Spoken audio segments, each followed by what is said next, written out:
Happy New Year, everybody.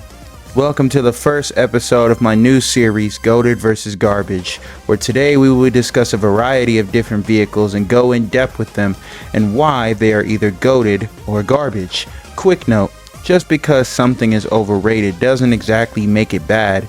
It just means people think it's better than it actually is. If I think something is good, then it's good, no matter how popular or praised it is, and vice versa. First car up is the Ford Mustang. You knew where I was going with this. Obviously, Mustangs are goated in their own right. There's a reason that they've been pumping these cars out since the 60s.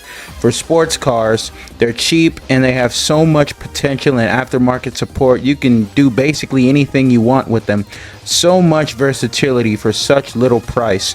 You want to slap a turbo in there? Go ahead, champ. How about a supercharger? Feel free. An engine swap. Be my guest.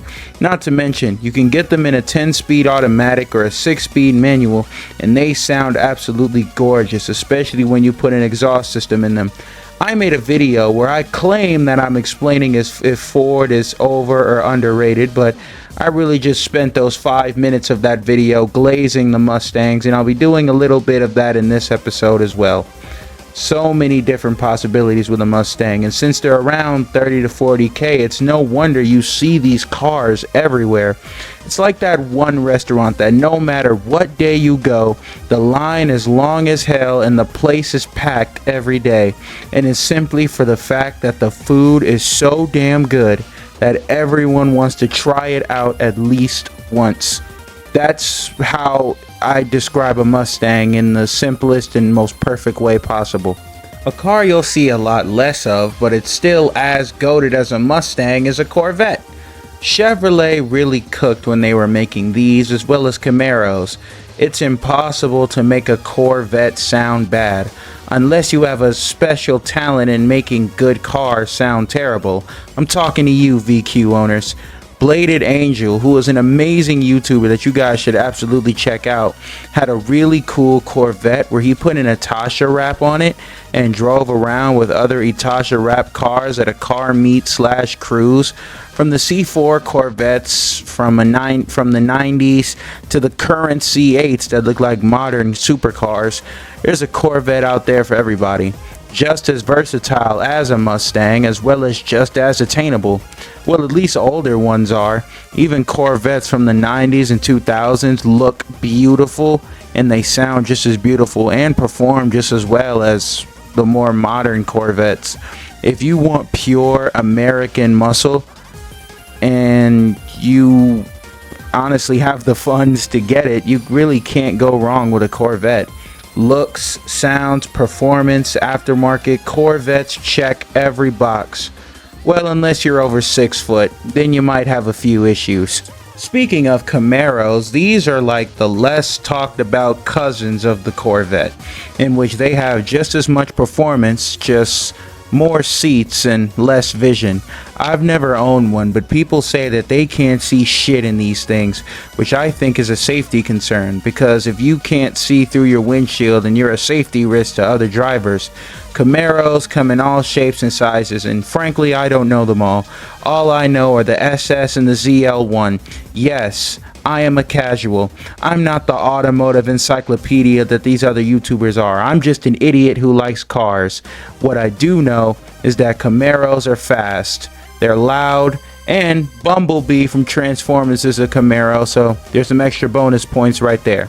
And that's all you really need to convince someone to buy one. That's all you really need to convince anyone to buy a sports car. Unless you live in California, which sucks to be you, I guess. But anyway, Camaros are great. The supercharged ZL1, which is the main one people care about anyway, is around the same price as a Hellcat and is significantly harder to steal. You could argue that 4 doors are better than 2, but keep in mind Hellcat Challengers have 2 doors as well, and I'd pick a ZL1 over a Hellcat Challenger any day. Disregarding my previous bias, you really can't go wrong with a Camaro. From a 90s Camaro to the more recent sporty Camaros, I don't know, like they're just great cars, man. And you know, I'm gonna sound like a broken record, but it's just the truth. And I'm sure you all saw this coming. The final car we will be talking about are Dodge Chargers and Challengers. I know what you're thinking. You made a video saying Hellcats are overrated as hell. And you're right. But I never said that they were bad. They just have their flaws like every other car in the world. Chargers have been popping since the 60s, similar to the Mustangs and the Camaros and whatnot, and their popularity has only skyrocketed ever since the release of their performance cars like the 6.4 liter Scat Pack and the Hellcat and all the other variants like the Demon, the Red Eye, and the Jailbreak. Let me put it like this. If you have a bank vault sitting there wide open and it's full of money, how many people do you think are going to try to get their hand at, getting some of it?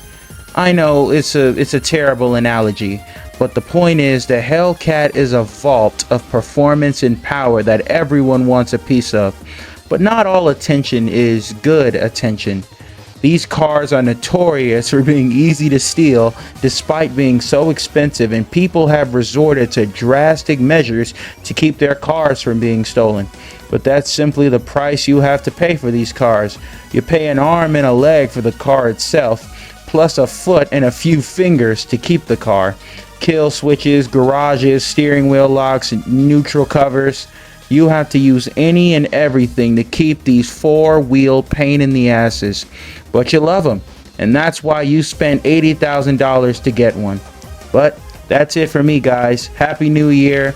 I'm going to be a lot more consistent. We're on the road to 1,000 subscribers.